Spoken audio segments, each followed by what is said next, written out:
we're going to talk about game theory and how it relates to strategic management, right? Our bullet points today: strategic management, excuse me, strategic managerial decisions, right? Characterized by interactive payoffs in which managers must explicitly consider the actions likely to be taken by their rivals in response to their decision. In other words, it's not simply setting marginal cost equal to marginal revenue anymore. Your actions affect your competitors, for instance, in oligopoly, and you have to take their response into consideration. Non-strategic managerial decisions do not involve other decision makers, so the reactions of the decision makers do not have to be considered. So if we have non-strategic managerial decisions, then we can go ahead and do what we've talked about so far: set marginal revenue equal to marginal cost. Okay. Game theory is interactive. And what that means is when the consequence of a manager's decision depends on both the manager's actions and the actions of other stakeholders, either customers or, in this case, rivals. In game theory, there are no unconditional optimal strategies. All the optimal strategies depend on the situation in which it's implemented, and that depends on the reactions of the other players. Okay, we're going to have 5 characteristics of game theory. The first one, we're going to have players, right? It's an entity that makes decisions, right? And models for these players describe the number and identities of the players, and in general, what their payoffs are. A feasible strategy set are simply those actions that the players can take, right, which are possible. In other words, that have a non-zero probability. And we call that a strategy set. The outcomes or consequences, the feasible strategies of all players intersect, and that gives us their outcomes. We're going to call it an outcome matrix, but we're also going to talk about it in different contexts. In the context of what's known as a game tree. Their payoffs, we need to know what the rewards of the game are. So every outcome has a defined payoff for every player, and we assume that the players are rational. That means they prefer the highest payoff. So in general, when you think about this, you don't really have to think about profit. You can think of the payoffs in terms of utility to the manager or utility to the consumer. And then order of play. The play can be simultaneous or sequential. And sequential simply means that somebody gets to go first. And going first almost always has an advantage. There's basically 3 types of games, which we can actually break into 2 types. Matrix form, and they're just boxes with different payoffs. And extensive form, which is basically a tree or a root, right? So we call them game trees, and they're another name for our extension form games, and are akin to decision trees. So we'll start with matrix form. In figure 12.1, we're going to have a 2-person simultaneous game, and then we're going to start with our extensive form games, first sequential, and then simultaneous. And we're going to see that with an extensive form game, we can write it identically. What your book does for simultaneous games, they circle the first move, right, to tell you that they're simultaneous. So let's start with the matrix. Here's our matrix, and both players have 2 strategies available to them. They can spend, right, and this can be on anything, research and development, marketing, etc., at current levels, or they can increase spending, right? So both have the choice of increasing spending or not. Okay. The first payoff in each box of the matrix is the payoff for Barkley. The second payoff is the payoff for Allied. In this case, it's easy because they're color-coded, right? The purple ones are for Barkley. The blue ones are for Allied. Be careful because on a test, we don't have a color copier, and I can't give you a color test. So they're both going to be in black and white. So you just have to remember who the second one is. And you also have to be careful to read in the right direction. And that's one of the biggest mistakes students make. For instance, Barkley, if Allied spends at current levels, Barkley has two choices: to spend at current levels, to increase spending. To spend at current levels gives him a payoff of 3. How much of a payoff does Barkley get in that situation where Allied spends at current levels if Barkley increases spending? Anybody? 4. Perfect, 4. There's a tendency to go the wrong way and then go over here and say 2. But since Barkley's movements are vertical, the movement should be vertical. Okay. In this case, both Allied and Barkley have something known as a dominant strategy.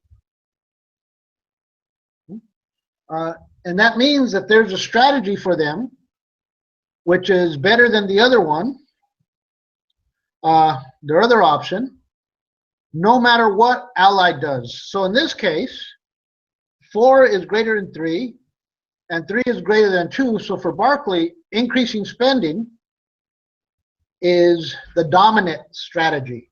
What that means is for Barkley, spending at his current level is the dominated. Talk about more about that later. Allied, the same thing. 4 is greater than 3, and 3 is greater than 2. So no matter what Barkley does, Allied's dominant strategy is to spend at the current level. So since Barkley's strategy is to increase spending, or optimal strategy is to increase spending, and Allied is to spend at current levels, then we have an equilibrium in this case, an easy equilibrium. When I say easy, it's easy to get to because they both have dominant strategies. In this box right here, where Barkley increases spending and Allied spends at current levels, and in this case, Barkley gets a payoff of 4, and Allied gets a payoff of 3. None of these other boxes are in equilibrium. In this case, we're going to call a Nash equilibrium. And the reason for that is if you're in this box, at least one of the players, once you're there, would have liked to change their strategy.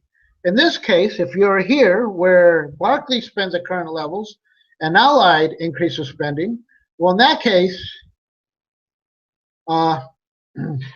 Allied would like to go ahead and switch their strategy and spend at current levels because 4 is greater than 3. And that's going to be true of every other box. Not an equal. The ones that are equilibrium, once you're there, no matter if you switch your strategy, your payoff will be less. Okay. It looks like Julian can't hear me.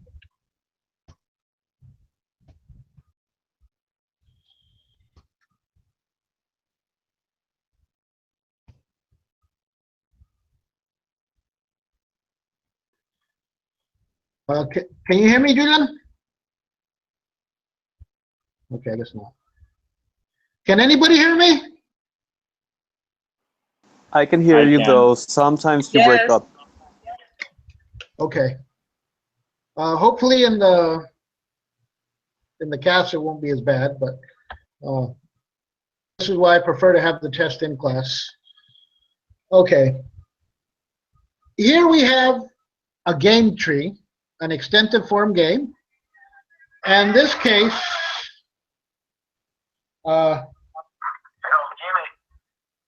hi, Julian, you hear me? Yeah, now yes. Okay, and you can see the presentation? Yes. Okay. This is an extended form game, a game tree. And in this case, it's sequential. Barclay moves first, and then Allied responds, right? You have a question, Julian? No, it's okay. Okay. Okay. So we can figure out the equilibrium here going one by one. If Barclay decides to price at $1, what's Allied best strategy? Anybody? If Barclay prices at $1, should they price at 95 cents, $1.30, or $1.55? I think that 95 cents would be in Allied's best interests. Perfect, because their payoff is 6, and 6 is greater than 1, which would be $1.30, and greater than 4, which would be $1.55. So that would be in Allied's best interest if Barclay, right, charges $1. So that would be what would happen if Barclay charges $1. But Barclay's only getting 3 right here. What if Barclay charges $1.35? What would Allied do? Glorimar. Sorry? If Barclay charges $1.35, what should Allied do? By 8.2?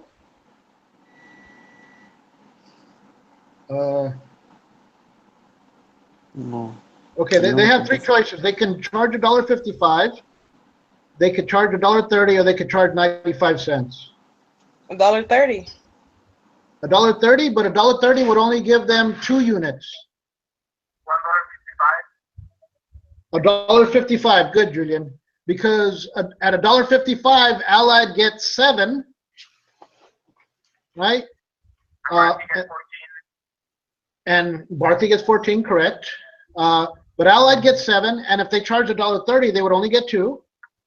And if they charged 95 cents, they would only get 1.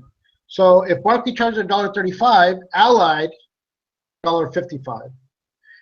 Now, in the last situation, what happens if Barclay charges $1.65? What would Allied do? Would they charge $1.55, $1.30, or $1.95? Javier, what do you think? What would they do? Are you there, Javier? Can you hear me?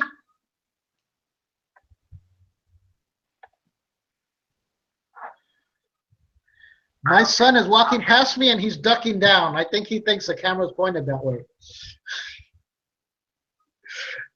Okay. Anyway, can you hear me, Javier? Anybody want to help Javier out? What would Allied do if Barclay charges $1.65? 155. 155, perfect. Because in that case, they get a payoff of 5, and 5 is greater than 2 or 0. 2 of charging $1.30 or 0 of charging $1.95. So for Barclay, who has first mover advantage, what should Barclay do?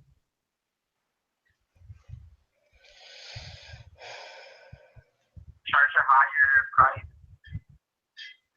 No. Okay, they have three prices. Barclay should charge $1.35 because that way, the highest possible payout they could get would be 14, considering only if Allied were to charge 155. Exactly. So knowing what Allied would do in response, they're better off charging $1.35 because their payoff will be 14 because they know Allied, it would be in Allied's best interest to charge $1.55.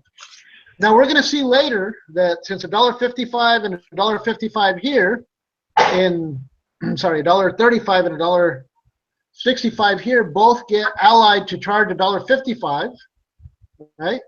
And the payoffs are 7 and 5, which is greater. I'm sorry, for Barclay in both those cases, the payoffs are 14 and 8, which is greater than 3. So for Allied, for Barclay, their best choice would to be charged either $1.65 or $1.35. But we know it's 14. But without even knowing what Allied does, we can rule out the $1, but we'll talk about that later. Okay, the next extensive form game looks exactly the same except this little dotted line. And this little dotted line is what your text uses to identify this game as a simultaneous game. In other words, both players price simultaneously. And if we do our little exercise we did in the matrix form game to get an equilibrium, we'll see that the equilibrium, or the outcome in this case, is exactly the same as our sequential game before, right? Where Barkley charges $1.35 and Allied charges $1.55. Because at that point, given what the other player is doing, neither can improve their position by switching strategy. That is known as the Nash equilibrium. As I said, we'll talk about that later. And we'll talk about the dominant strategies for Barkley and Allied now. What we're going to do is we're going to rewrite this in the next couple of slides as a matrix form game. So our solution concepts, the key to solution of game theory problems is the anticipation of behavior by the other. Equilibria, as we talked about, is when no player has an incentive to unilaterally change his or her strategy. And they don't have an incentive because no player is able to improve his or her strategy or payoff, excuse me, by unilaterally changing their strategy. Okay. Does that make sense to everybody? Are you guys still hearing me? Yes. Yeah. Okay. The next thing I want to talk about is a dominant strategy. We talked about that in the matrix form game, right? A strategy whose payout in any outcome is higher relative to all other feasible strategies. When a player has a dominant strategy, it makes finding an equilibrium a lot easier because we know that no matter what the other player does, he's going to follow that dominant strategy. And having a dominant strategy also means that you're going to have a dominated strategy, that the other strategies are better than that one. And that makes it easier too because you can eliminate that option.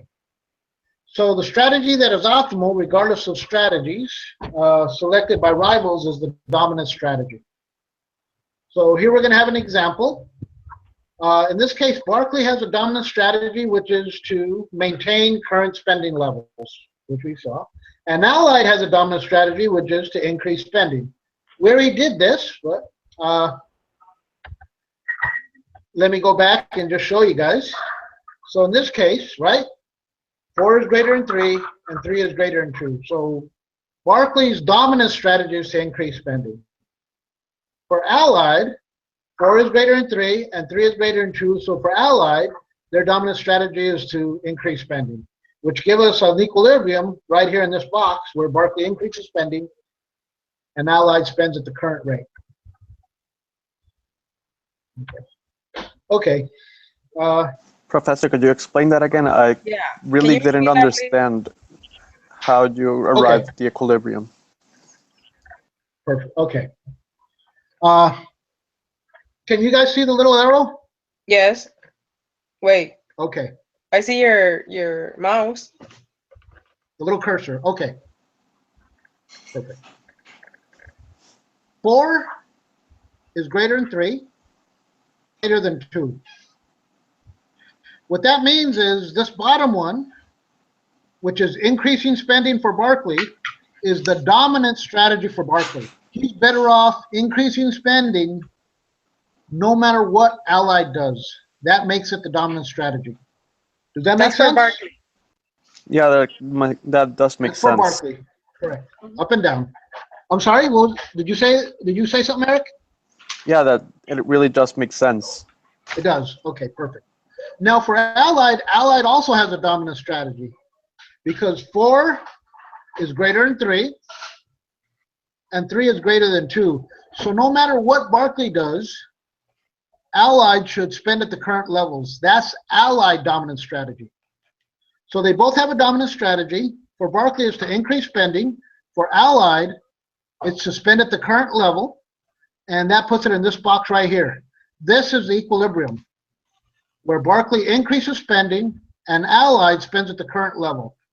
And this one's easy because it ends up being the box or that strategy, which is a dominant strategy for both. So this box, right, is a dominant strategy for both, where Barclay increases spending And that is because and Allied they're at their spends at current highest levels. level. Is that why? The dominant strategy means that no matter what I do or no matter what my competition does, I'm better off doing that. So for Allied, right, they're better off spending at the current level because 4 is greater than 3 Mm-hmm. and 3 is greater than 2. So no matter what Barclay does, whether they spend at current levels or increase spending, right, Allied wants to spend at the current level. That's their dominant strategy. Okay, but you said that 4-3 is equilibrium. Equilibrium for both of them or just for Allied? No, it's for both of them. But it's an equilibrium because Allied's going to spend at the current level and Barclay's going to increase spending. And that puts them in this box. Okay, Allied was Okay. spelling at current level. Okay. For Barclay, their dominant strategy, right, is to increase spending because 4 is greater than 3 and 3 is Mhm. greater than 2. Yes. So Allied, right, spends at current level because that's their dominant strategy. And Barclay increase spending because that's their dominant strategy. That puts them in this box right here. Mm-hmm. Now that's an equilibrium because at this point, given what the other person is doing, they can't increase their payoff by switching strategies. So from here, if Barclay increased strategies, spent at the current level, their payoff would go from 4 to 3. So that's not an equilibrium. And it doesn't matter, that's all I need for it not to be an equilibrium. But in this case, it is an equilibrium because 4 is greater than 3, so they have no incentive to move. 3 is greater than 2, so it has no incentive to move. Right? So this is our equilibrium because spending at the current level is a dominant strategy for Allied and increasing spending is a dominant strategy for Barclay. Does that make sense now, Bloody Mod, or is it still kind of fuzzy? Yeah, it makes sense. Okay, perfect. All right, so let's go on. The next thing I want to do is revisit our extended form game that we saw, the first one, in matrix form. We're going to write it in matrix form.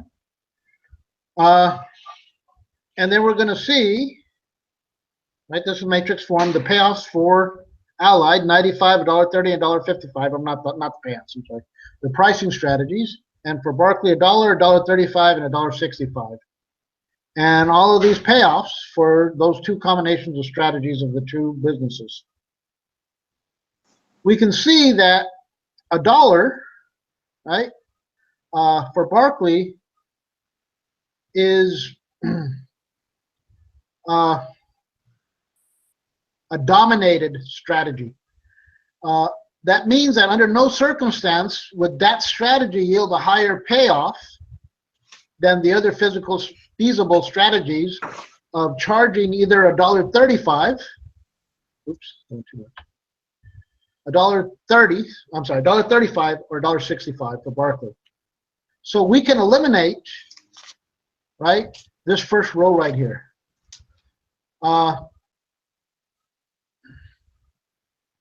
And we saw that if Barclay charges $1.35, they'd be here, and if they charge $1.65, they'd be here, right? And both those payoffs are better for excuse me, for Barclay.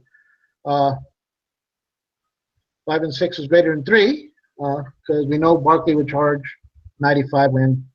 I'm sorry, we know Allied would charge 95 when Barclay charges $1. The other equilibriums or the other boxes give you a greater payoff, 14 and 8. Okay. Questions?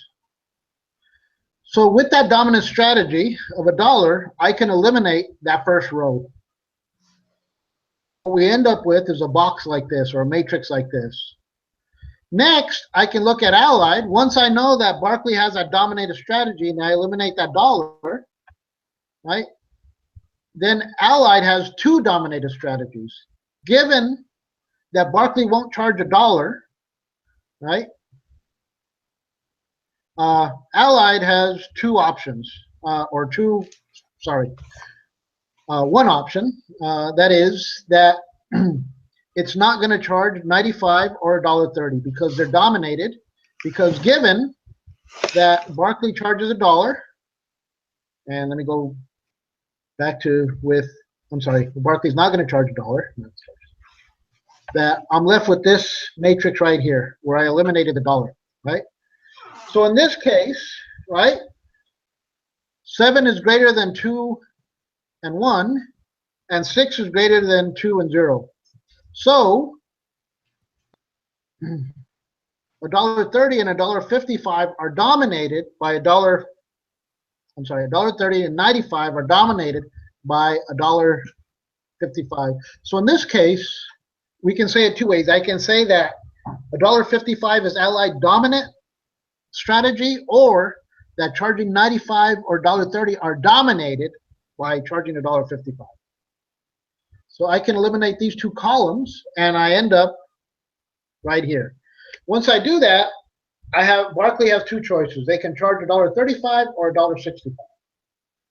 14 is greater than 8, so they charge $1.35, and that's our new equilibrium. Okay. Questions? Could you go back a second? Okay. Sure. Yeah, there we go. Okay. No, wait, go back.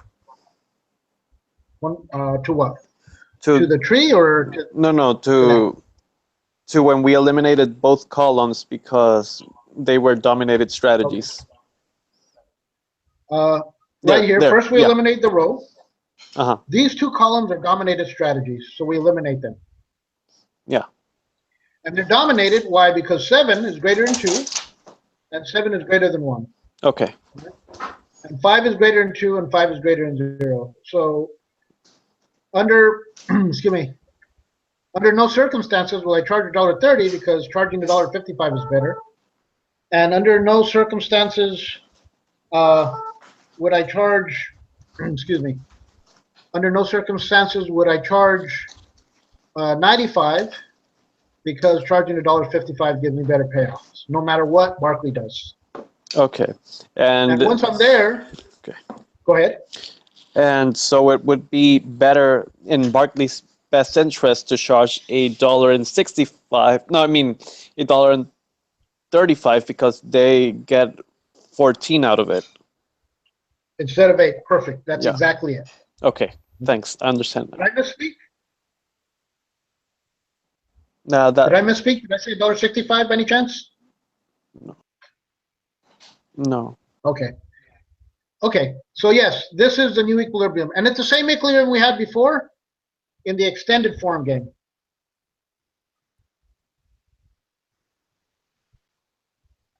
Okay. Questions? No. Julian, do you have a question? No. Okay. Perfect. The next thing I want to do is talk about Nash equilibrium. A Nash equilibrium is basically what we're doing. Assuming all players are rational, every player should choose the best strategy conditional on all being the same. That's all it is. Knowing what all of the players are going to do what's rational, we get to a point where nobody can change or nobody can improve their position by changing. So let's assume that we have a game, and we're going to assume we have n players, and each player chooses a strategy where I'm going to call SI star. And the truth is, I've had this should be in subscript, but every time I put it in subscript, it goes back. So we're just going to call it SI star. In your text, it's in subscript, where I denotes 1 through n because there are n players. So for each player, an outcome of the game is represented by the array of strategies. So each strategy, S star, which is the optimal strategy for each player. So we have S star 1, S star 2, up through S star n. The payoff to player I, S star, is selected when, or is selected, that is BS star, the best strategy. So this is going to be a Nash equilibrium, S1, S star, Sn, for player I, such that BI, S1 star, S2 star, and so far is greater than or equal to BI, S1 prime, S2 star, all the way to Sn star. So for player one, if he chose a strategy, and we'll call it S1 prime, right? G is worse off or is well off as choosing S1 star. Let me say that the opposite way. If he chooses S1 star, it's at least as good as choosing S1 prime, right? And it's probably better than that. So it's better than choosing S1 star is better than or equal to choosing S1 prime. So given that S2 star is what player 2 chooses, S3 star is what player 3 chooses, all the way to Sn star, that player N chooses, S1 star is the optimal strategy for player 1. Right? What that means is there's no array of strategies better than S star for any player. Right? In this case, we're talking about player 1. This equilibrium is rational, optimal, and stable. Nobody has an incentive to change. Okay, questions? That's all theoretical. All you have to do is think about it, but it's pretty straightforward and very logical.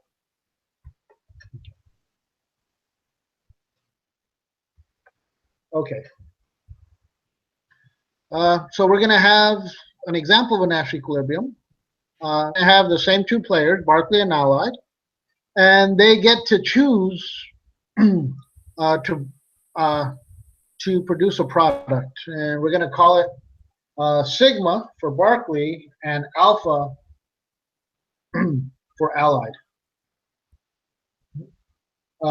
And that's equilibrium. So Allied gets to choose between three products, alpha, beta, and zeta. Barkley chooses between three products, lambda, phi, and sigma, right?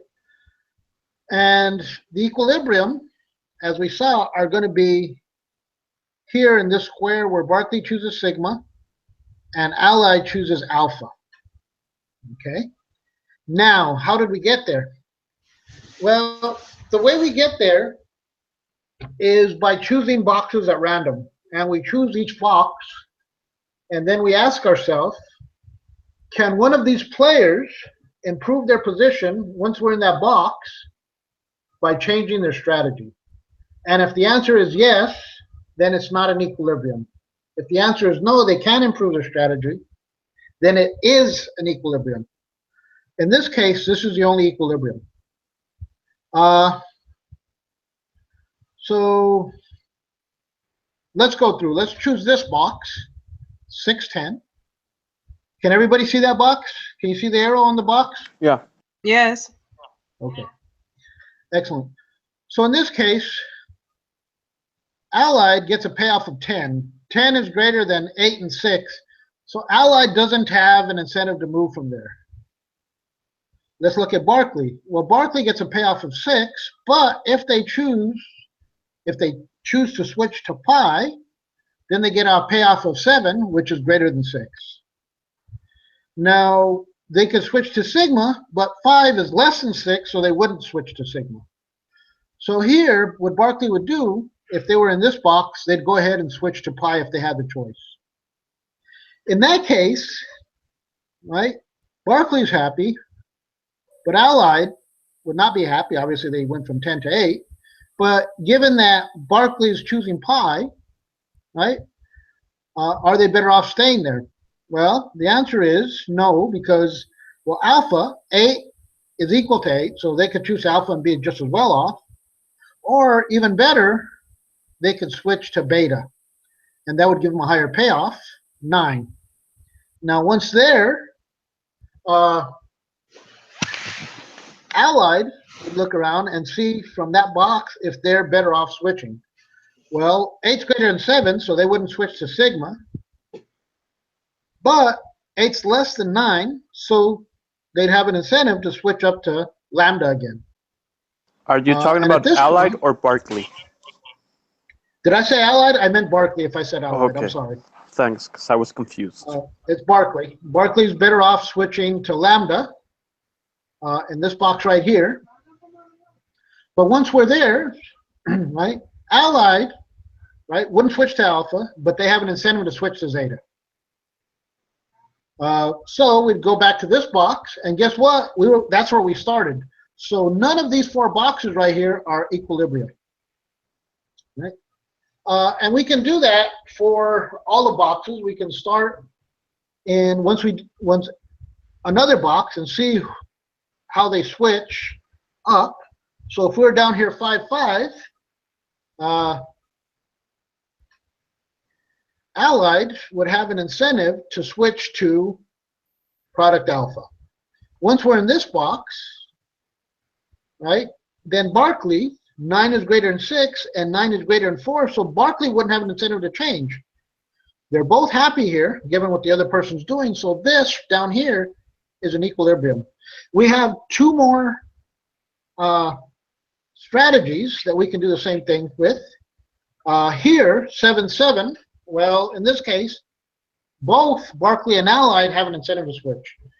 Allied would like to switch to alpha, but here, Barkley would like to switch to beta, and then we'd be in the same circle that we were before. So we can eliminate that as an equilibrium. How about up here, 6, 8? Barkley, right, has an incentive at this point to switch to sigma. But Allied has an incentive to switch to beta, and that would put them in the same circle as they were before. So, again, that's not an equilibrium. Right here, where Allied chooses alpha and Barkley chooses lambda, Barkley has an incentive to switch, and Allied has an incentive to switch. Instead of choosing alpha, they'd like to choose zeta, and that put us in the same box. So we have eliminated every box as being an equilibrium except down here. This one's an equilibrium where Barkley chooses sigma and, excuse me, Allied chooses alpha. The way we did that is by elimination. And here is basically the way we did it. And it shows you that given the strategy of the other player in each box, what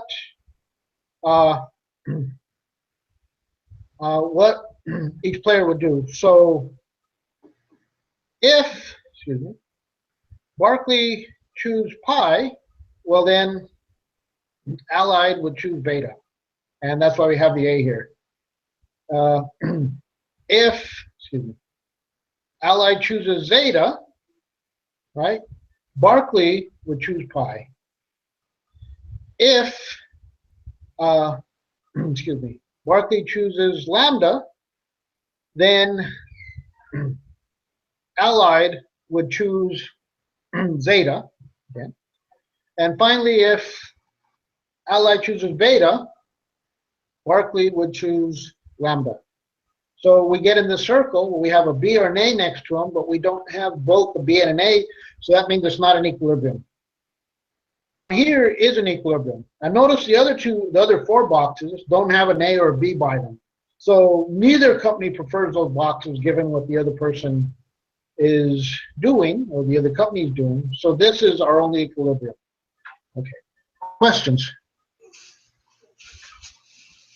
Okay, I'm going to go ahead and move on. Here I have payoffs for 2 customers, A and B, and they're choosing between using FedEx and DHL. I'm assuming that they have some negotiating power with the 2 companies, but here are the payoffs. Now notice if they both use FedEx, UPS, or DHL, their payoffs are better than if one uses DHL and the other uses UPS. In this case, we have 2, and we can do the same exercise. Suppose I'm down here. where customer B uses FedEx and customer A uses DHL. Well, the payoffs are 90 and 90. Does customer A have an incentive to switch? Well, 100. So yes, he does. Does customer B have an incentive to switch? Well, 120 is greater than 90, so yes, he has an incentive to switch. So this is not an equilibrium. Let's go up here to where customer B uses DHL and customer A uses FedEx. 90 and 90 again.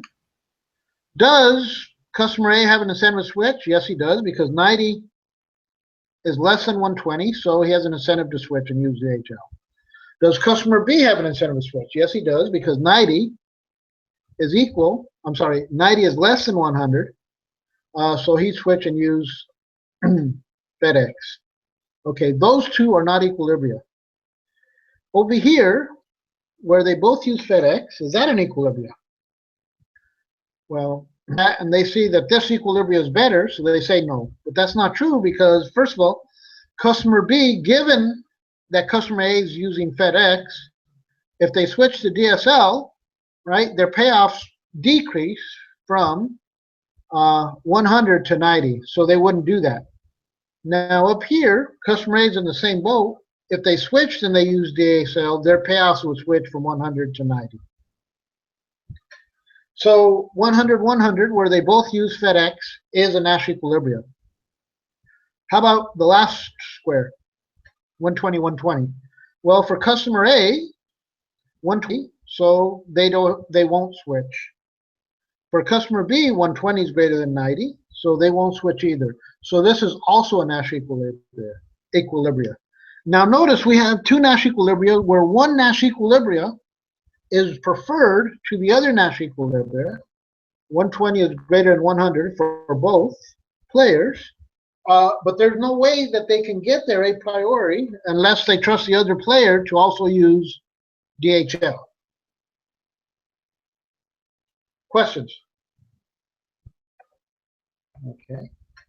Suppose we were able to increase the payoffs where they're slightly greater than 100 when they use different carriers.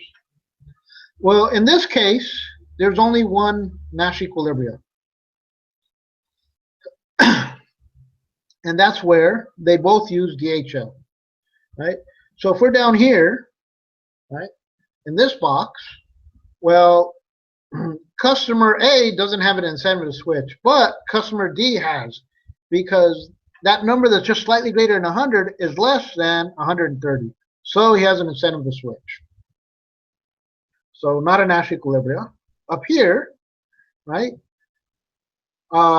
customer B doesn't have any incentive to switch because a number slightly greater than 100 is greater than 100. But customer A does have an incentive to switch. So this is not a Nash equilibrium because 130 is greater than 100. And of course, this box right here, both have an incentive to switch, so it's not an equilibrium. This number, 100 plus, is greater than 100, and 100 plus is greater than 100, so they both have an incentive to switch. The only Nash equilibria is down here where both get 130 or more than 130 for both using DHL. But notice you have to have a way to increase the payoffs, right, for the one company using DHL or using DHL above UPS to get to that Nash equilibrium. Okay. Questions?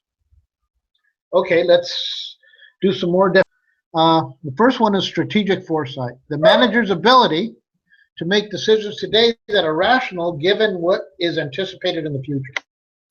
Okay. The next definition is basically related to that, and that's backwards induction. Used in game theory to solve games by looking to the future to determining what the strategy players will choose in anticipation with their strategic forethought, and then choosing an action that is rational based on those beliefs. Right? So both agents act rational, and they both use strategic foresight and backwards induction to get to that Nash equilibrium, that place where, excuse me, that place where They're both better off given what the other person is doing. In sequential games, backward induction involves solving the last decision in the sequence and then working backwards to the first decision. Right? Sort of like we did with that extensive form game. And then I identify all the optimal decisions. Okay. Next example is Allied and Barkley again, deciding whether to expand or not to expand. So here we have a game where, since they don't have a little dotted line, where Barkley gets to move first. And it gets to choose to expand or not to expand. If Barkley expands, what would Allied do? What's in best interest? What's in the best interest of Allied if Barkley expands? Anybody? Everybody with me? No expansion? No expansion. Perfect, because 60, and of course Barkley get a payoff of 150. Okay. What if Barkley doesn't expand? They would expand because 120 is greater than 80. Perfect. Exactly. So 120 is greater than 80. So if Barkley doesn't expand, so what should Barkley do since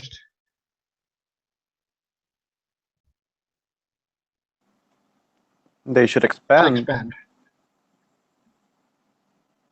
They should expand. Perfect. They should expand. 150 is greater than 60, right? And at this spot, this is a Nash equilibrium, because even though Allied would have preferred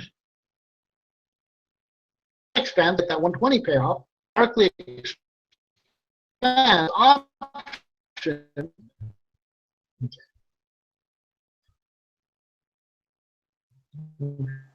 Professor, I can't hear you.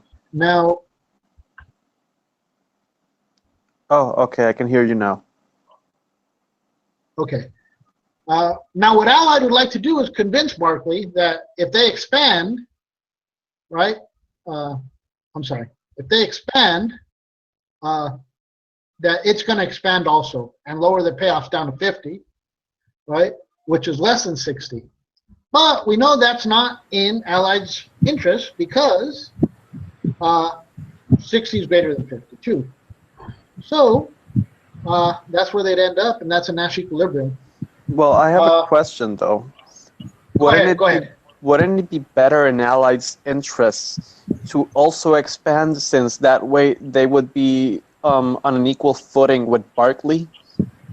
Well, these are payoffs. So these are payoffs are assumed in the game. So in this case, they lose 10 whatever units these are, utility or money. So no, it's not in their interest to expand also. Okay. They would like to get Barkley to think that it's in their interest to expand. And that's the next slide. But if this is a perfect information game, Barkley knows that it's not in their interest to expand. So that brings us to the credibility of commitments. The cost of falsely making a commitment are greater than the associated benefit. Just like here, if Barkley go ahead and decides they're going to expand no matter what, well then, if Barkley doesn't believe that, they're going to end up with 50-50. And so Barkley knows it's not in their interest to expand, given that Allied knows that it's in Barkley's interest. So the credibility of commitment, right? So in the next figure, does Barkley have a credible threat? It's not in Barkley's interest to drop price in response to an Allied's price cut.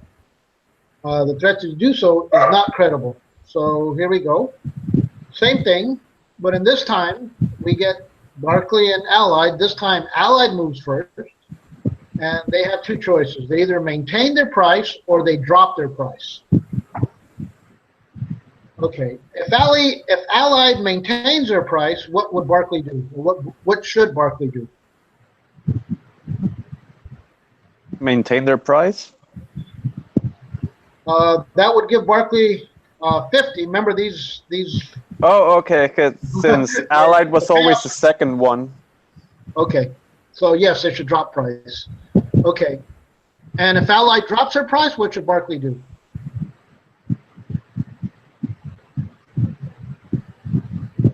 Maintain. They should maintain their price because 30 is greater than 20. Okay. So what would Allied like to do?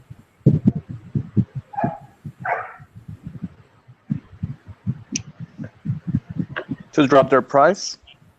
Drop their price because 40 is greater than 20. They're going to drop their price knowing that Barclay, right, will maintain their price because 30 is greater than 20. Oops, sorry. Just like I said in the previous slide, it's not in Barclay's interest to drop the price in response to an Allied price cut. So the threat to do so is not credible, right? So Allied drops the price. They want to convince, Barclay wants to convince Allied that they're going to also drop the price, but it's not credible because 30 is greater than 20. Okay. Questions? Okay. The next thing we want to talk about is a game known as the prisoner's dilemma. This is an old game in game theory. It's where I think I know this one. Is it the one about the two prisoners who are thinking when they're going to be executed because they were told they weren't going to be executed on a particular day? well, it's similar. The police take and separate the two criminals, and they try to get each criminal to inform on the other criminal.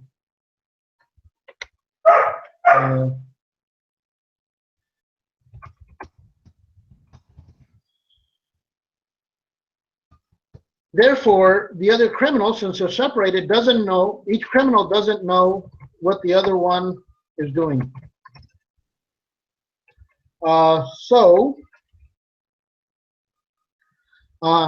They both have an incentive to inform on the other one because they don't know what's going on.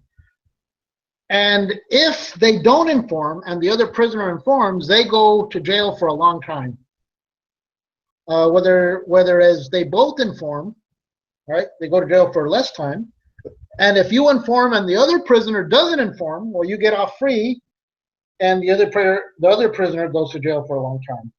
So the only Nash equilibrium in that case is for both prisoners to inform on the other one. That's the prisoner's dilemma. Although they'd be better off if neither one informed. But since they can't be sure of the other prisoner's actions, their best action for each, for each player would be to inform. Okay. In this case, in our version of the prisoner's dilemma, right, I have Allied and Barclay, and they have two choices. They can either keep their price high, or they can lower their price and price low. Okay.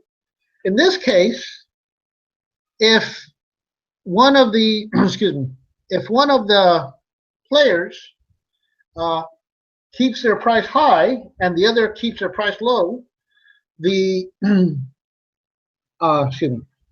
the company that keeps their price low gets much bigger profits or a much bigger payoff. So those two cases are not Nash equilibria because the other player has an incentive to switch. So if we're here where Barclay price is low and Allied price is high, well, in that case, right, Barclay's happy, but Allied has an incentive to switch and price low to this. This is not a Nash equilibria. And up here, the same thing with Barclay. If they're up here, Allied's happy, but Barclay has an incentive to switch and price low also. Here, at price low, right? That's a Nash equilibria because at here, given what the other player is doing, there's no incentive to switch. Why? Because 3 is greater than 1 for Allied, and 3 is greater than 1 for Barclay. Okay, here. How about the last box, 5, 5, where they both price high? Well, in this case, this is not a Nash equilibrium also.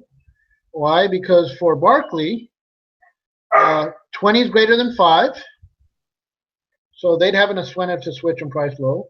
And for Allied, 20 is greater than 5, so they'd have an incentive to price low if they were both excuse me, pricing high.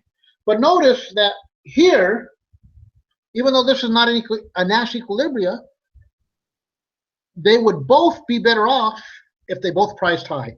Just like the two prisoners would both be better off if they didn't inform, if they didn't rat or squeal out the other prisoner. They would both be better off. But since you can't trust the other prisoner, they both inform or they both rat. And in this case, since neither party, neither business can trust the other business, they both price low. Questions? Okay. That's the prisoner's dilemma game and our version. Now, the results can be changed for the prisoner's dilemma if it's more than a one-time game. In other words, if it's repeated, right? In this case, we get factors such as trust and reputation, threats and reciprocity, where one player can punish the other player if they cheat. So they both agree to price high, and if one price is low, the other one has an option to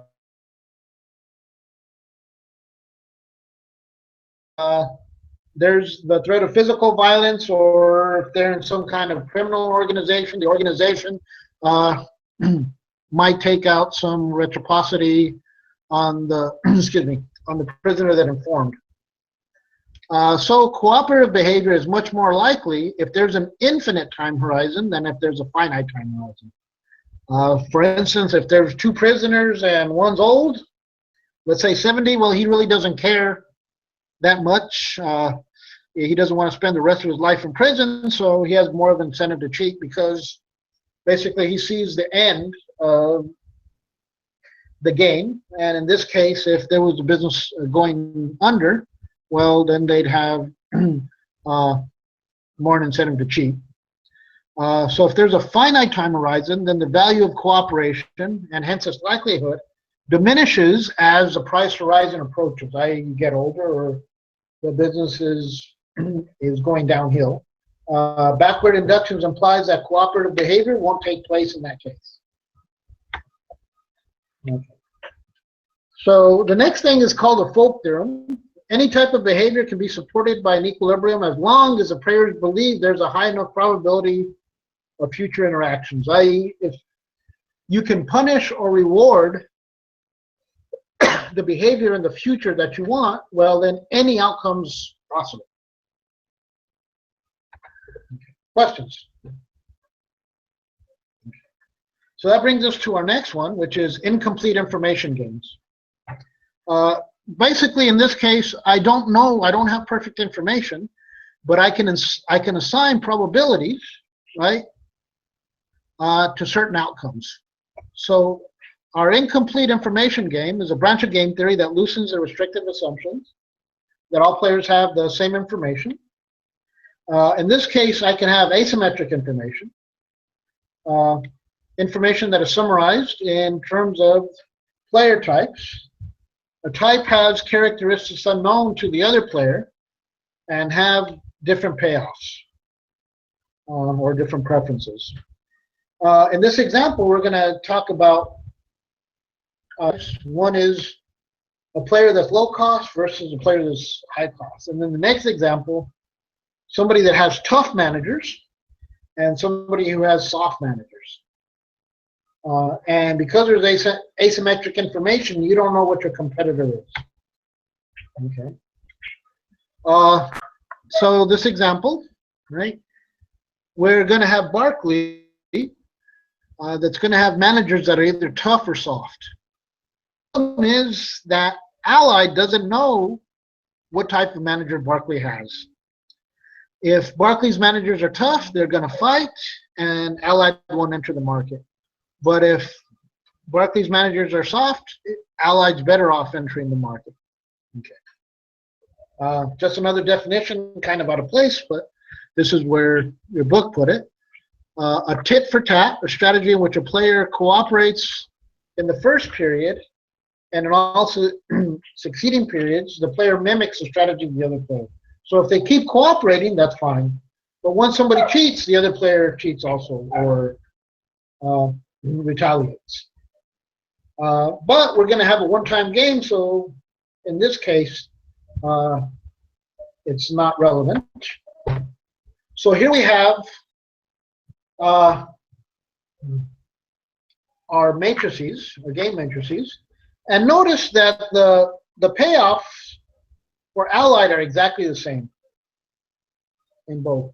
What's different are the payoffs for Barclays. Here, where Barclays managers are tough, their payoffs are higher when they fight, right? And in fact, fighting for Barclay is a dominant strategy because 8's greater than 2 and 6 is greater than 5. If Barclays managers are soft, on the other hand, then their dominant strategy is not to fight because 4 is greater than 2 and 7 is greater than 3. So in both those cases, Allied doesn't know, right, which are the payoffs for Barclay.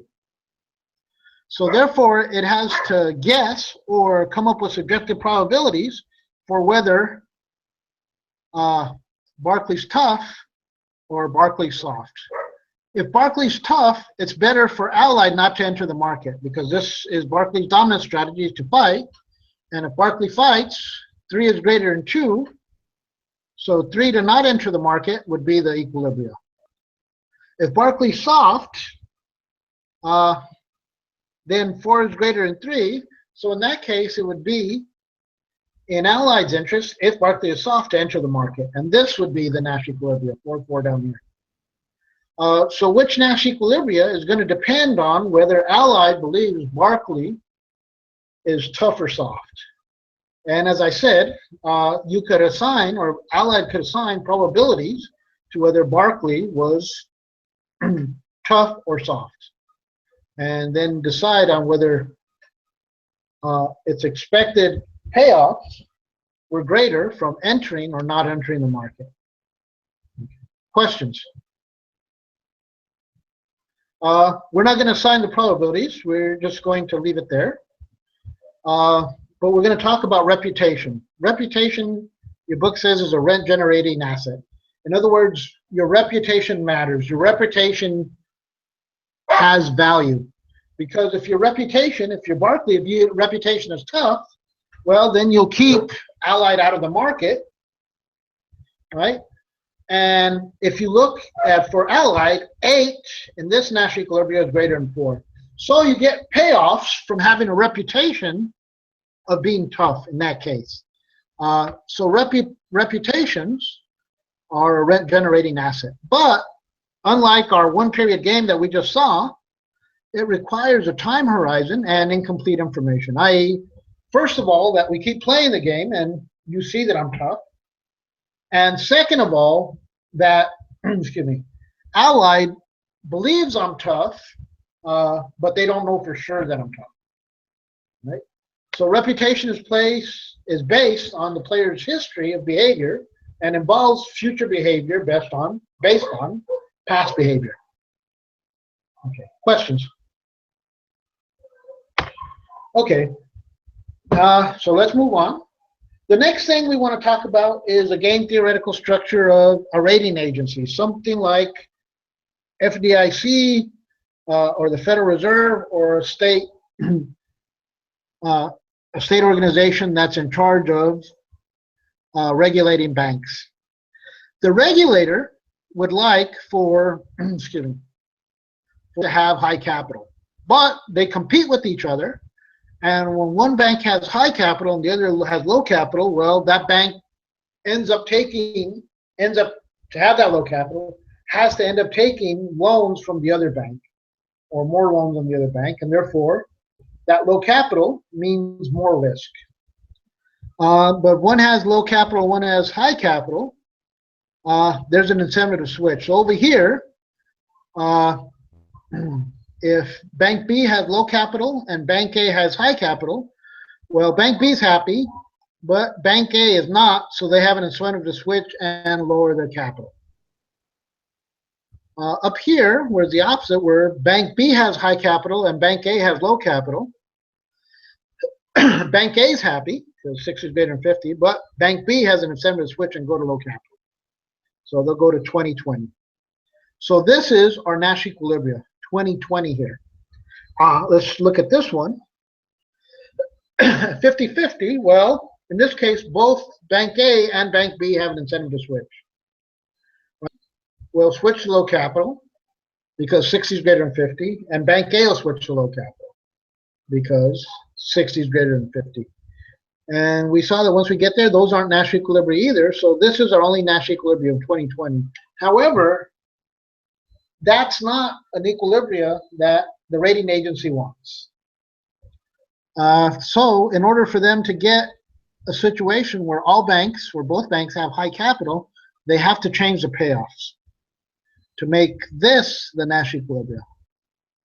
Okay, in this case, right, punishing banks for having low capital, even though there's an incentive to have low capital, and that'll put you ahead of your competition, might get you to the situation you want. So punishing banks for having low capital might do it. So here, 50-50, in this case, this is a Nash equilibria. Why? Because 50 is greater than 45 for Bank B, and 50 is greater than 45 for Bank A. Over here at 10-45, well, for Bank A, 50 is greater than 45, so not a Nash equilibria for them. But for Bank B, 10 is greater than 5, so they would like to stay there. But not Bank A, so it's not a Nash equilibria. Down here at 45-10, well, here, Bank B is happy because 10 is greater than 5, but Bank A is happy because 10 is greater than 5. Bank B, however, has an incentive to switch because 50 is greater than 45. So they'll switch up here. Now down here at 5-5, where they both get punished for both having low capital, and for some reason the bank is really punishing them hard for both having low capital. Although bank regulators don't do that, they basically punch. They don't make punishments determinant on what other banks do, just on what that bank does. But regardless, down here in this game, 5-5, both have an incentive to switch. Why? Because for Bank A, 10 is greater than 5, and for Bank B, 10 is greater than 5. So they both have an incentive to switch from this area. And they go in the different way, we'll both get high capital. So in this case, where we switch the payoffs, high capital is the Nash equilibrium, and that's where the rating agency wants the two banks. But they somehow have to have the payoff such that this is the Nash equilibrium and not anywhere else. As we compare it with that first matrix, this one. Now, they're able to change those payoffs by punishing banks with low capital. Okay, questions? The next thing I want to talk about is coordination games. We saw that there were a couple situations, for instance, in the prisoner dilemma, even though there were Nash equilibriums, if they could coordinate, they'd be better off. Right? Talk about a game, what we call a matching game, where we have two Nash equilibria, problems, but they have problems in coordination arising from the player's inability to communicate. And players with different strategy models, and of course asymmetric information. I don't know what the other player is going to do. Right? So our Nash equilibria is for one firm to produce in the industrial market and the other to produce in the consumer market. But both would like to produce in the industrial market. And we're going to see that that has a higher payoff. So here we go. We have 4. Each has an option either to produce for the consumer market or the industrial market.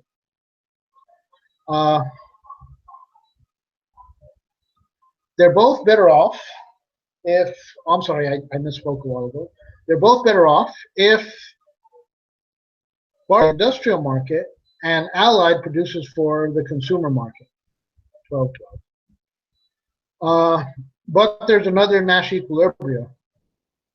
Produces for the industrial market, and Barkley produces for excuse me, the consumer market. 7-7, and this is a Nash equilibria because for Barkley 7 is greater than 0, so they have no incentive to switch from there. And for Allied, 7 is greater than 0 going this way, so they have no incentive to switch. So we have 2 Nash equilibria so far. Let's test the other 2 boxes. 0, 0. For Barkley, 12 is greater than 0, so they have an incentive to switch, so that's not a Nash equilibria.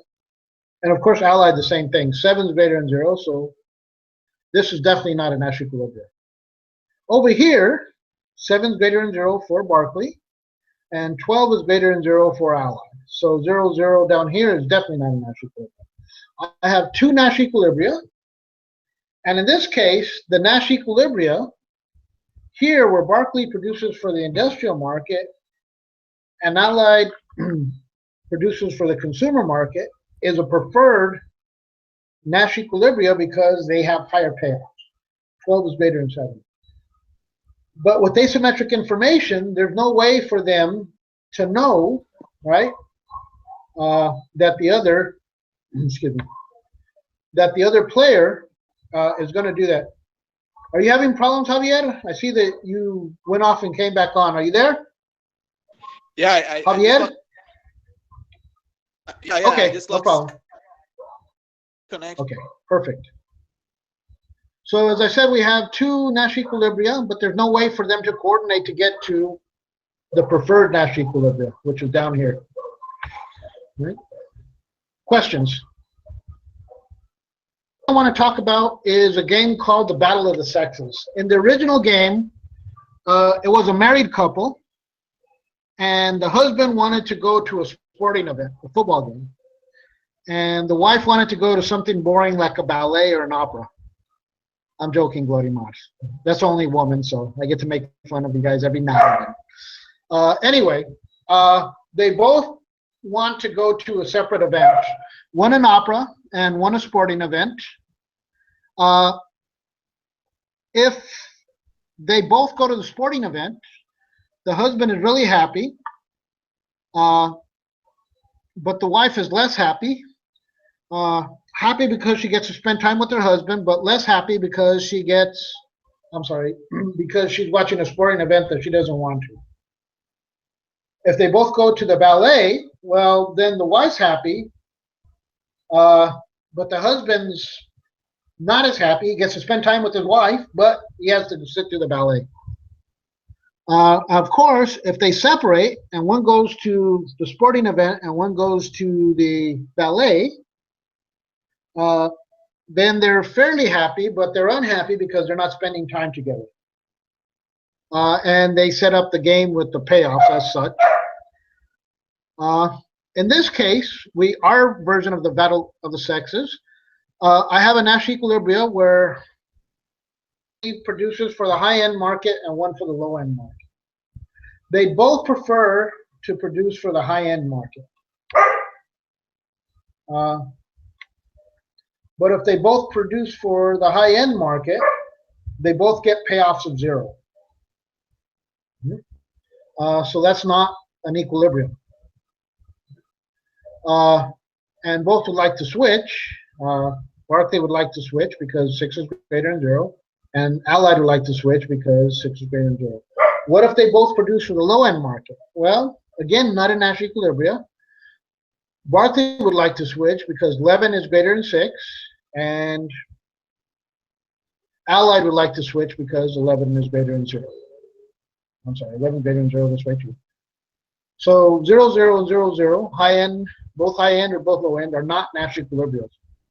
How about he produces for the low-end market and Allied produces for the high-end market? In this case, it's a Nash equilibria because for Allied, 11 is greater than 0. and for Berkeley, 6 is greater than 0. So it is a Nash equilibrium. And over here, in this Nash equilibrium, right, for Berkeley, 11 is greater than 0, and for Allied, 6 is greater than 0. So that is a Nash equilibrium. Of course, Berkeley would prefer this Nash equilibrium right here, where it produces for the excuse me, high-end market, and Allied produces for low-end market because it gets 11. Allied would like the opposite. Allied would like to produce for the high-end market and have Berkeley produce for the low-end market. Now, there's no way to coordinate that, so one has to do the opposite, and one somehow has to take the lower payoff. And there's no way a priori to figure out which player that is, whether it's Allied or Berkeley. But once you're there, they're both Nash equilibriums, and the other one will not switch. Sorry, Mud.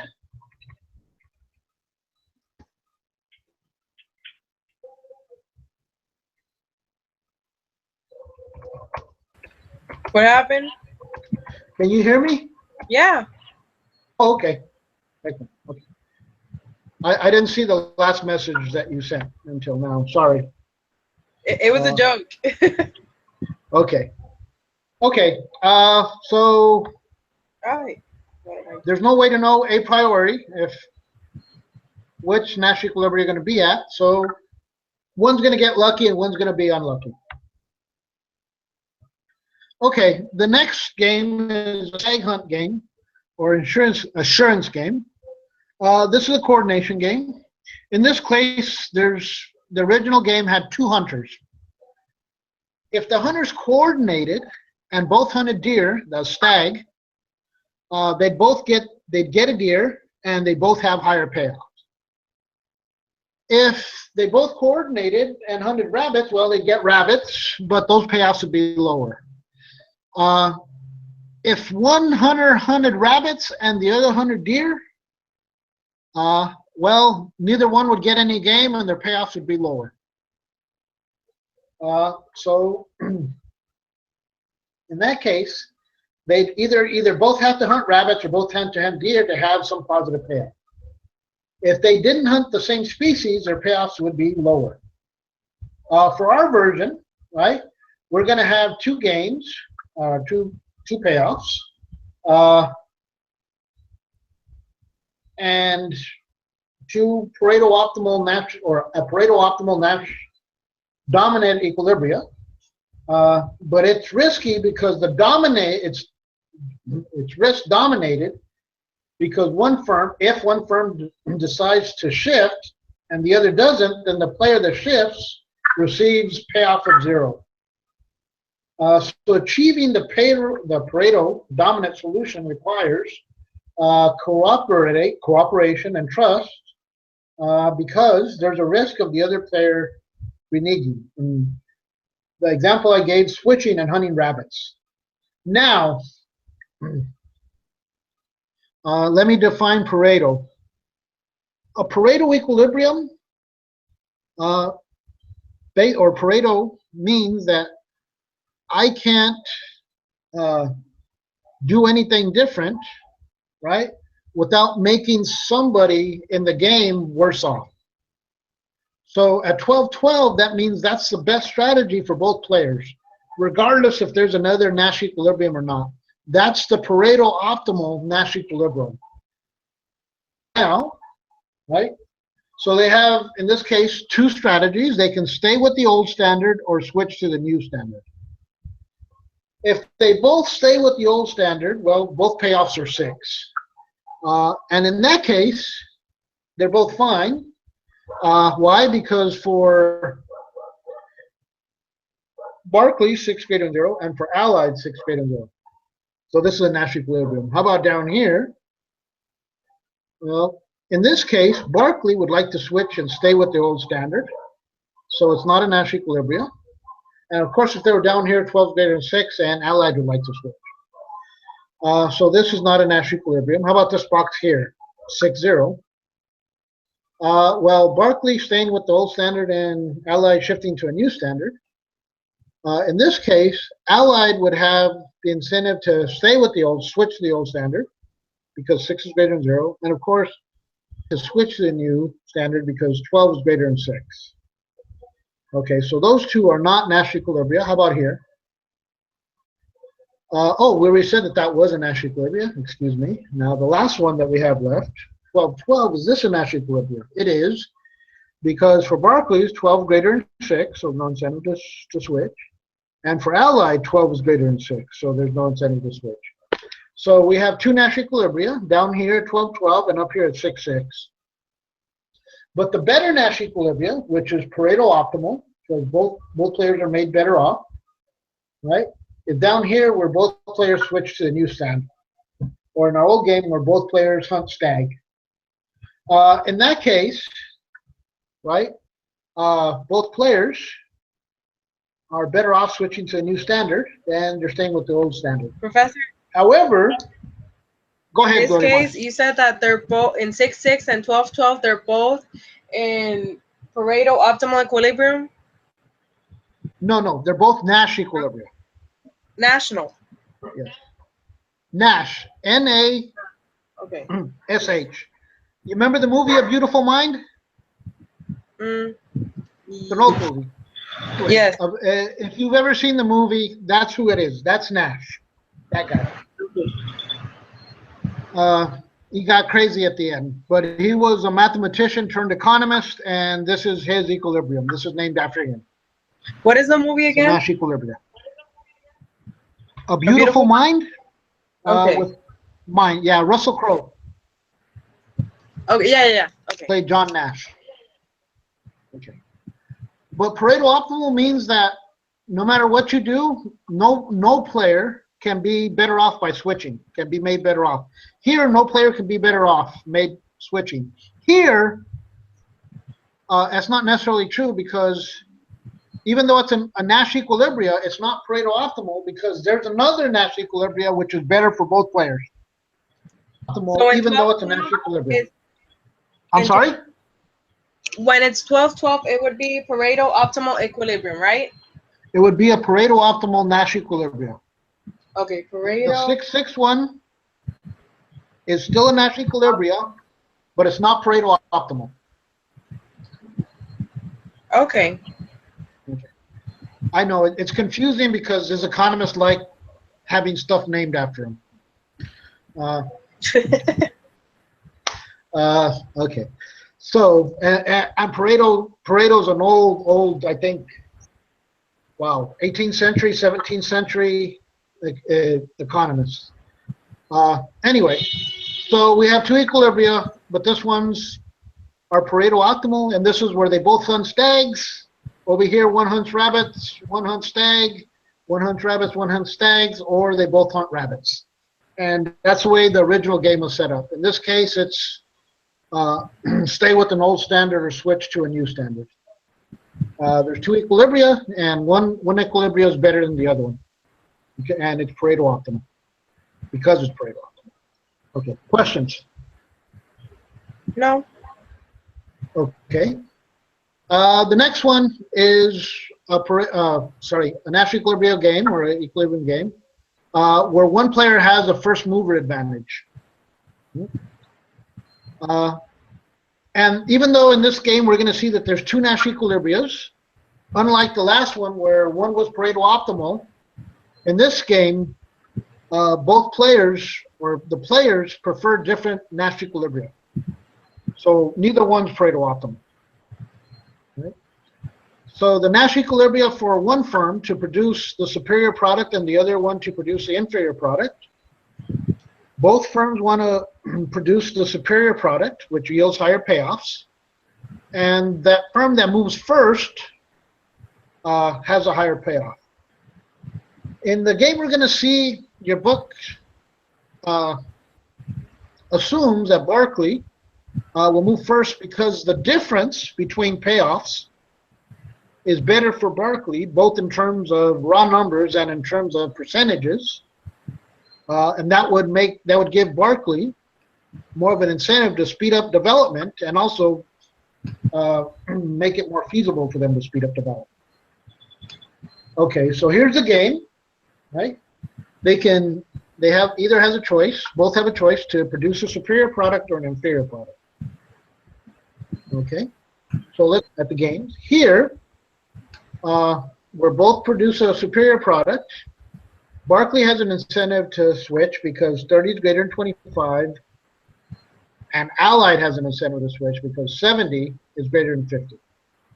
So this is not a Nash equilibrium. Let's look at this one down here in the corner, in the far corner, where they both produce an inferior product. In this case, 140 is greater than 30, so Allied has an incentive to switch, and 110 is greater than 20, so Barkley has an incentive to switch. So this is not a Nash equilibrium.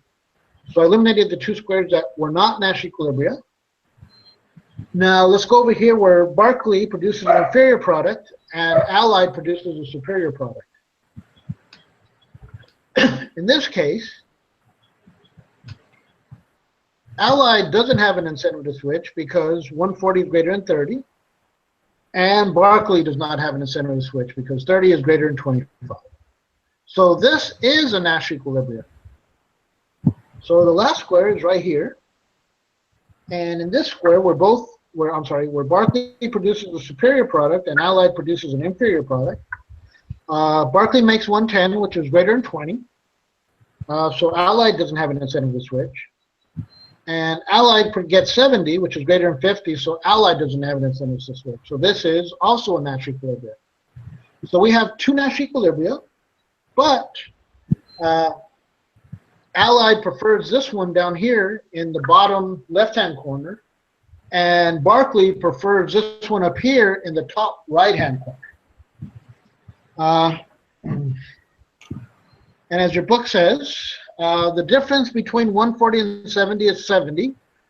And basically, if you start at 70 for Allied, that's a 100% increase in payoffs. For Barkley, however, 110 is 80 units greater than 30, which is greater than 70. And percentage-wise, if you start at 30, that's basically over 300% higher than the lower payoff, or 367% higher than the lower payoff. So 3 2/3 times greater. So Barkley has an incentive to do what it can to move first, and therefore we'd get this payoff.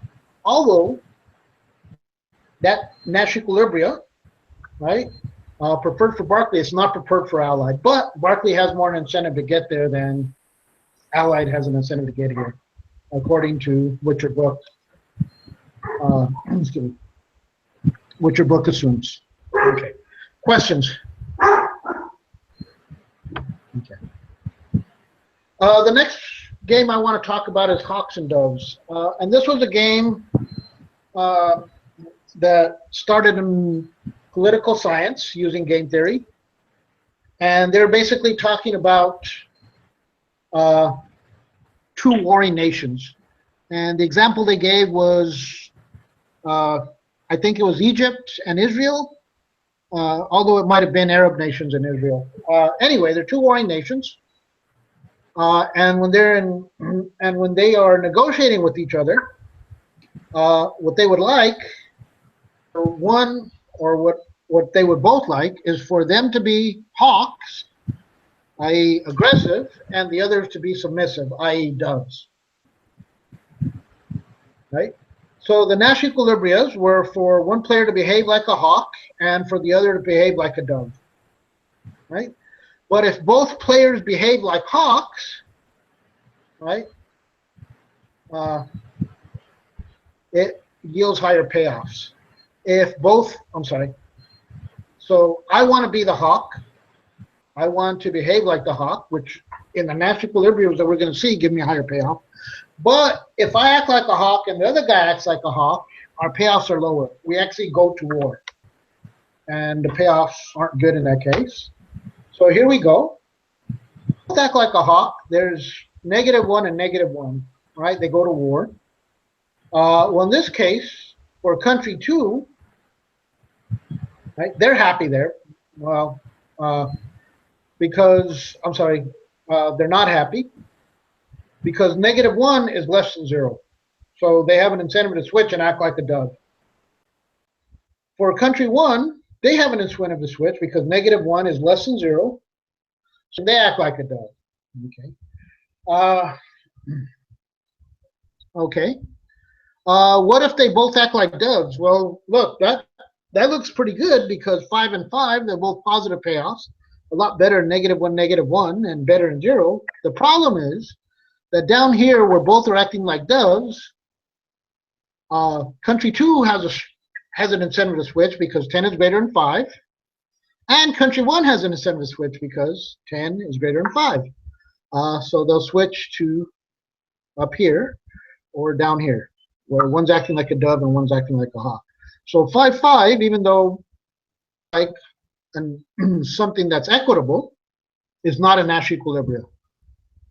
What if country 2 acts like a dove and country 1 acts like a hawk? Well, in that case, country 2 doesn't have an incentive to switch because 0 is still better than -1. Country 1 doesn't have an incentive to switch because 10 is greater than 5. What if they're here where country 2 acts like a hawk and country 1 acts like a dove? Well, neither have an incentive to switch because for country 1, 0 is greater than -1, so there's no incentive to switch. And of course, for country 2, 10 is greater than 5, so there's no incentive to switch. So in this case, we have two Nash equilibria. One where country 2 acts like a hawk and country 1 acts like a dove, and one where country 2 acts like a dove and country 1 acts like a hawk. Now, of course, country 2 would prefer this Nash equilibria, and country 1 would prefer the Nash equilibria on the bottom left-hand corner. Country 2 would like the equilibrium in the upper right-hand corner up here. There's no way to make both happy. And if they both try to act like hawks, well, of course, conflict ensues and they have really low payoffs. If they both act like doves, well, it's still not a Nash equilibria. So there's an incentive to switch. So we end up in a situation where one has to act like a dove and one has to act like a hawk, but it's not stable because they can't coordinate. Or if they can't coordinate, it's not stable. And that's a question. And if the payoffs include basically your citizens who both want you to act like hawks and not give in, well, then you'll end up in this really bad non-equilibrium place. In other words, this game is not stable. Okay. Questions? Okay. The next thing I want to talk about are strictly competitive games or zero-sum games. Zero-sum game is a competitive game in which any gain by one player means a loss by another. In other words, these games are not Pareto optimal because for one player to gain, the other one has to lose. Talk about an advertising campaign for Barclay and Allied, and we're going to see that the equilibrium is for Barclay to choose campaign 2 and Allied to choose campaign A. Okay. So, oops, I went one before. Can somebody help me out? Let's pick a box. Let's pick Barclay in campaign 1 and Allied in campaign C, up here in the top right-hand corner. Who has an incentive to switch here? Anybody, help me out. Eric, Glorimar, Jaime, Javier, Julian. I would think that since all of them add up to 0, there really isn't that much of an incentive. Not sure what that means. Oh, you're saying that the payoffs add to 0. But remember, The payoff's positive for one and negative for the other, right? So if I'm up here, as I said, in the right-hand corner, where Barkley chooses campaign 1, campaign C, right here, does Allied have an incentive to switch? None. None, because 22 is greater than negative 20, and it's greater than 5. Does Barkley have an incentive to switch? Yes, it does. Yes, it does. Because 4 is greater than 22, and 17 definitely greater than 22. So Barkley would switch. So we'd come down here to Barkley choosing campaign 3, and excuse me, Allied choosing campaign C. In this case, does Barkley have an incentive to switch?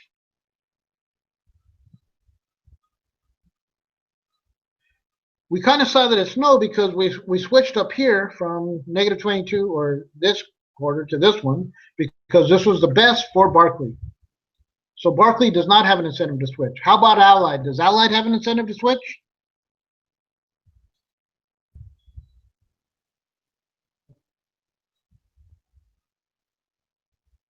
Okay, let's look at it. In this box, in the bottom right-hand corner, getting negative 17. If they switch to campaign B, they get 6. If they switch to campaign A, they get a positive 4. So, what's better off for them? They're better off switching to campaign B. We're negative 6, 6. How about here? We now have an incentive to switch. Anybody, where would they switch to? To campaign. Would they switch first of all? Are you guys hearing me? Yes. Okay.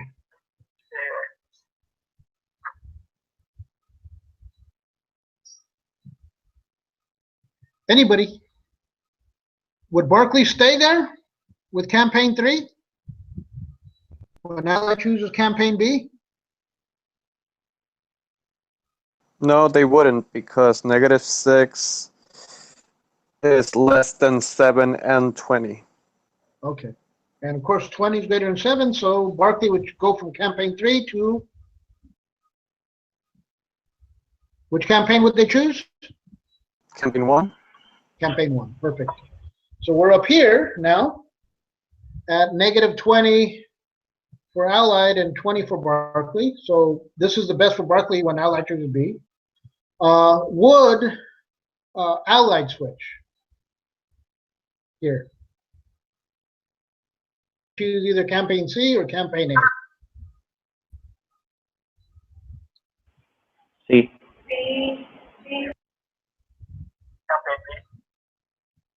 Okay, well, this is campaign B. Would they choose campaign C or A, or would they stay with campaign B? Allied. C. That's right, C. Did you say something, Glorimar? Glorimar, did you say something?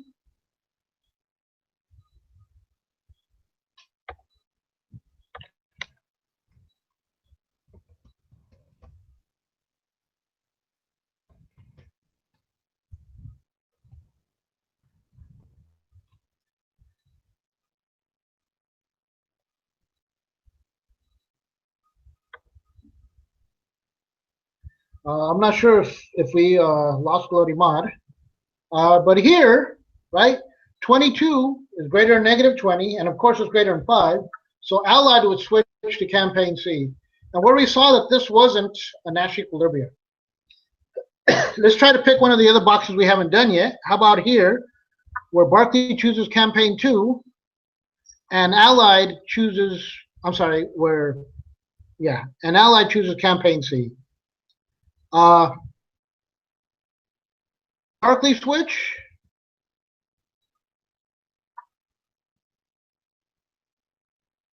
Well, 17 is greater than 4, so yes, he would. He wouldn't switch to campaign 1 because 4 is greater than 22. So they'd switch. How about Allied? Well, -4. -7 is less than -4, so he wouldn't. But switching to campaign A, given that Barkley chooses campaign 2 because 3, right, is greater than -4. Okay. Let's choose another box. Let's choose this one up here. 5, 5. Okay, here, incentive to switch. Anybody.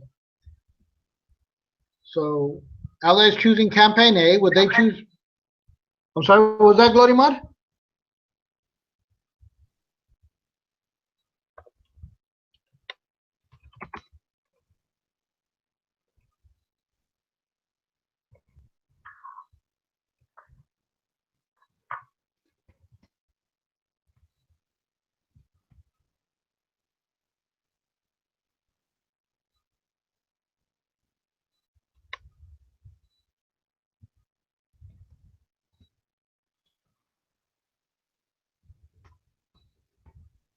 So Barkley chooses campaign 1, and Allied's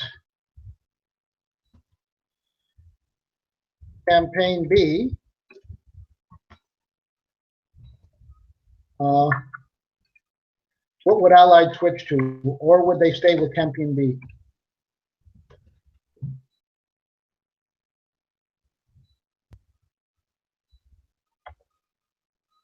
Anybody? We're right here.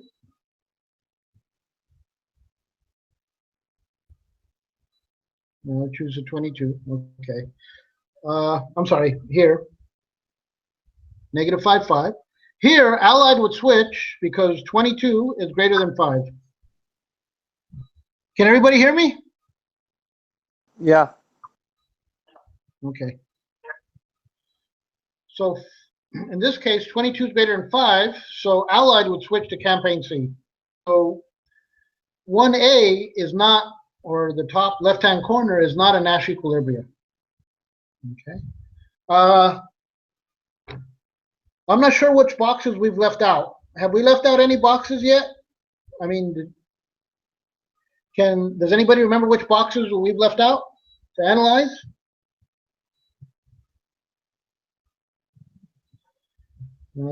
Did Glorimar leave us?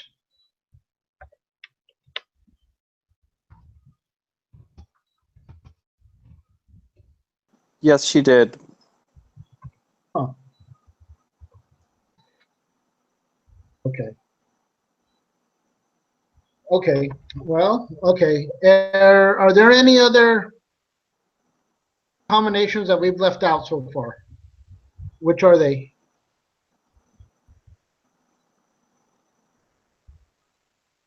Okay. Well, I think we left out this one, campaign 3A on the bottom left-hand corner, where I have Barkley choosing campaign 3 and Allied choosing campaign A.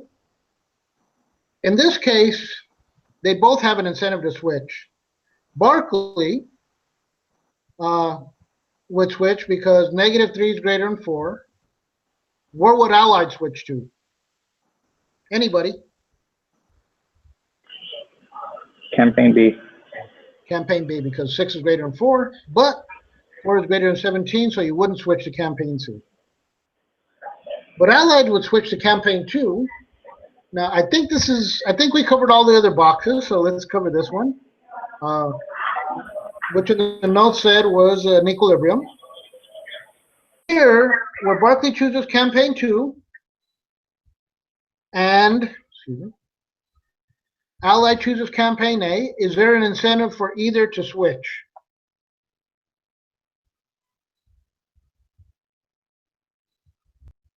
Hello? Are you guys there? Did I lose you?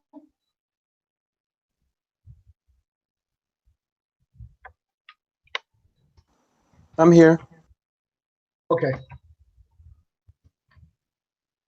Well, in this case, right, for Barkley, -3 is greater than -5. -3 is greater than -4. So for Barkley, there's no incentive to switch.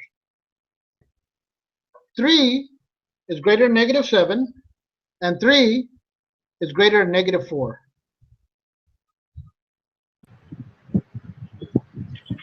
Okay, so here Thank you. at campaign A and campaign 2, this is a Nash equilibrium. But it's not a Nash equilibrium that's good for Barkley. Why? Because Barkley is losing here. It's not where he wants to be.